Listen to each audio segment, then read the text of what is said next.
Dear students, in this unit, we will talk about the evolution of roots and leaves of plants. Now, when we talk about the root, it's actually a term which refers to as a multicellular organ characterized by special features including gravitropic response, which means that it moves towards the gravitation of Earth. Plus, it has endogenous extensive branching system.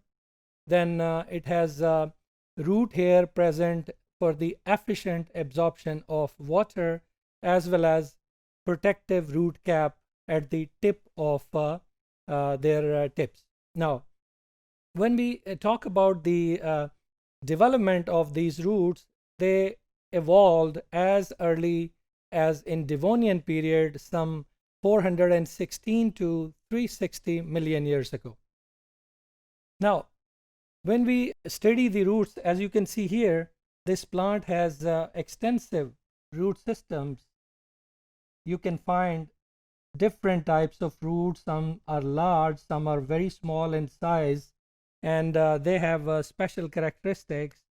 The evidences suggest that the evolution of root took place more than once. And the first of all, the characteristics of roots developed in a stepwise manner. For example, the central root organs, they were evolved first, and the root cap, it evolved in the later stages of evolutionary history.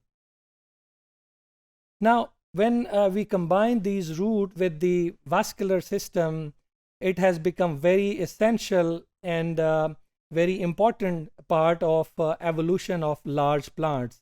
It helped them to meet the requirement of anchoring of these plants firmly onto the soil, as well as successful acquisition of water and nutrients from the soil, which with the help of these extensive root systems. All of these land plants, they develop a tip growing filamentous cell at the interface between plants and the soils. These filamentous cells later develop into root hair, which not only increase the efficiency of these roots for the active absorption of water as well as nutrients from the soil. Now, when we talk about leaves, they are determinate organs produced by the shoot apical meristems, and they serve as the main photosynthetic structure of land plants. Now, when we talk about the apical meristem, they are actually a type of pluripotent cells. Pluripotent cells mean they have the ability to divide indefinitely and give rise to a lot of cells. So these pluripotent cells, they give rise to a large number of leaves which originate from the apical meristems. This is a very indeterminate structure that is placed at the tip of the plants, of stem of those plants. In growing parts, especially the parts which are growing with the process of time. Now, its complexity and its architecture vary in different plant species and taxa. However, all cases, it generates lateral tissues and appendages which become lateral branches, and at each branch there grows a lot of leaves which serves as the means for photosynthesis. Now, understanding of the function of these meristems is very critical for understanding the development of leaves.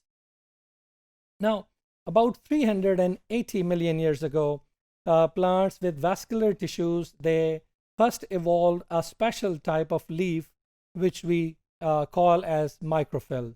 Now, these microphylls are very specialized, and they are different from the most advanced leaf types, which we call them megaphylls. Many of the simple plants, including lycophytes and equisetums, these are the types of bryophytes, they have microphylls, whereas when we talk about the megaphylls, they are present in almost all of the successful plants which have colonized different ecosystems on this land. Now, they have evolved from the dichotomously branched structures that were characteristics of extinct member of Euphyllophytena. It was an extinct member of plants which shows a clear lineage of the evolvement of these megaphyll leaves. Now, the environmental condition may have had an important role in the evolution of land plant leaves.